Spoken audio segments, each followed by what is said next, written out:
Good afternoon, everyone. I hope you can all hear me clearly. Diabetes Scotland has been a supporter of this improvement programme since its onset, primarily because we know patients' experience across Scotland is inconsistent. If we look at some of the figures, if we look at the right-hand figure, the circle, it actually demonstrates that just under 60% of the budget for NHS Scotland is spent in hospital care and hospital setting. And we know diabetes impacts on that in many, many ways. But what we've heard from Stuart is that people who have diabetes on average are in hospital longer than those who do not have diabetes. And whilst there's an economic burden for the health service, there's also an economic burden for the person living with the condition. What we find is that if someone's in hospital for longer, then that may well have impacts on their employment. They may well not have security of tenure. They may lose earnings as a consequence of that and have financial difficulties. That increases stress. That increases the hypoglycemia and the self-management. It actually has a negative impact on personal relationships. If you're a child or a student in full-time education, then it may very well impact on when you go back on your learning setting, and that impacts eventually lifelong on how you achieve things and your self-confidence. People with diabetes do have anxiety around hypoglycemia. If they haven't particularly had a positive experience in previous admissions, then what you will find is that they will have anxiety when they're coming into hospital. Hospital settings don't always facilitate self-management, so people feel disempowered, and that again has a knock-on effect on self-confidence. So and the cost of this effect, this burden, can't be quantified the same as bed days, and the loss of bed days and extra costs, but they're nevertheless important. So from a Diabetes Scotland point of view and from Diabetes UK point of view, we asked people living with diabetes what was important to them. And there were 4 key themes that came out of that. When they went into hospital, they'd like to be cared for by appropriately trained staff who understood diabetes. They would like to have access to the specialist diabetes teams if and when it was required. They'd like to be given the choice to self-monitor and manage their own insulin, because this is something to do regularly. And they would like to avoid the complications such as hypoglycemia. As we said previously, the anxiety associated with hypoglycemia is there all the time for someone living with the condition. So they'd like to avoid it while they're in hospital. And also we want to avoid them developing complications such as foot ulcers. So if we're thinking this is what we would like, and this fits in with person-centred care, safe, effective care, the 2020 vision, in reality what happens, and what we can see is 55% of inpatients are not satisfied with the level of involvement in planning their diabetes treatment. So we asked the question, what happens at pre-admission? What happens on admission? Do we take notice of the diabetes? Do we understand the diabetes? Do we know what it means for them? What we've seen since 2010 is a significant drop in the portion of insulin-treated inpatients actually self-administering the insulin. And what we also know is for diabetes, diet and food are one of the mainstays of good glycemic control, and yet around half of inpatients with diabetes report that the choice of meals was not always appropriate or suitable for the management of their diabetes.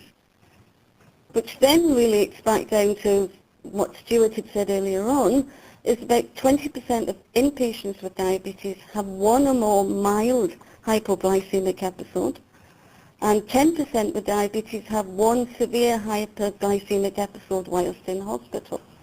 What that means for the person living with the condition is that trying to recover from a hypoglycemic is devastating. It affects you emotionally, it affects you physically. If you're at home, you can manage the condition yourselves, but when you're in hospital, you're reliant on staff reaction and relying on staff to actually take the appropriate action. If that hypoglycemic episode, when it's mild, is not treated quickly enough, then it quickly becomes severe. People take longer to recover from their operations or the treatments, and that means the extended length of stay. So that's important for people living with the condition. And then we look at the costs of that for health service. If you look at the figures on the right, we can see the average cost per day across all the health boards in Scotland. So the average cost if someone stays in a hospital for 4.5 days is roughly £2,746. If a person with diabetes is in hospital, then their length of stay is on average 1.5 to 3.5 days longer. If we look at figures in 2015, there were 1 million recorded inpatient stays across Scotland. If we look at that, 15 to 20% of those are people with diabetes. That's 150,000 to 200,000 cases. And if we look at the cheapest scenario of, I think it's £365 per day, and if we can manage and recognise diabetes effectively when someone's in hospital, there are potential savings to the NHS for £541 to roughly £1,200. I think one of the things we need to realise here is behind all those figures is an individual with a story to tell. And what I'd like to do now is I'd like you to listen to Alessia's story.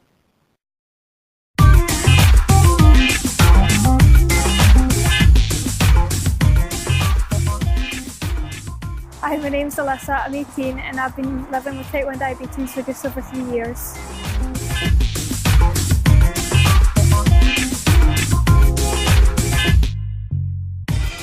Living with type 1 diabetes is hard because it's so unpredictable and it affects everything in your life.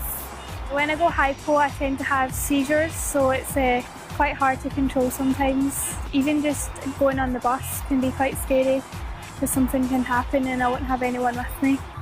I manage my diabetes using an insulin pump and a CGM.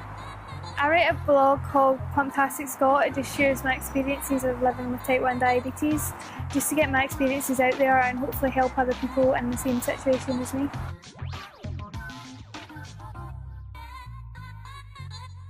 Well, recently I went into hospital for an operation on my foot. When I went into the hospital, I was surprised by how little knowledge the nurses had on insulin pumps and CGMs. They didn't know how to use them or what they were, even though they're widely used with type 1 diabetics now. I had breakfast at 7 o'clock because after that you had to fast, and I've been having trouble with my breakfast ratios. I kept dropping later in the afternoon, so I gave less insulin for it, but I noticed later on that my blood sugars were dropping, and I told the nurses, and it took them about 20 minutes to actually act on what I'd said.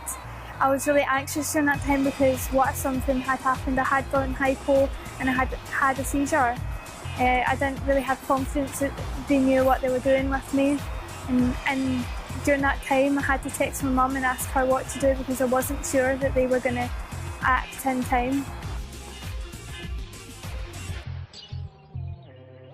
I was quite scared because, well, I don't like having seizures and it was heading that way.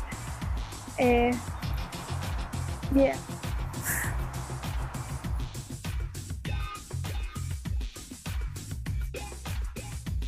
After 20 minutes I put a glucose drip in to control my blood sugar so I wouldn't go low again.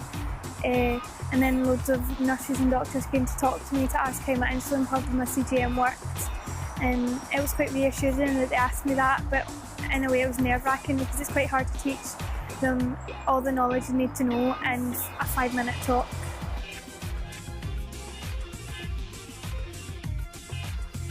When I came round from the anaesthetic, I got told that during the operation My CGM had given a false reading and said that my blood sugar was low, so the surgeon had to stop what he was doing and make sure that my blood sugars weren't low and that they could continue the operation. The operation was a success and the care I received was brilliant. The nurses made sure I was comfortable and they were asking me loads of questions about how to help me. But the lack of type 1 diabetes knowledge was shocking, and something could happen to me and they wouldn't have known what to do.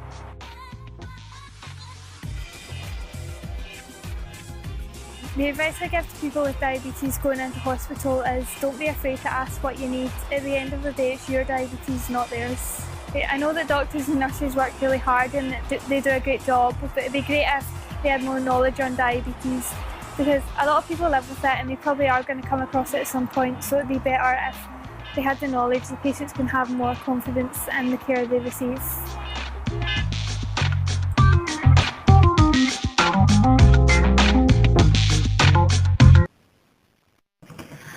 I think we can agree that for all of us, we want to ensure that a person's experience whilst they're in hospital is positive.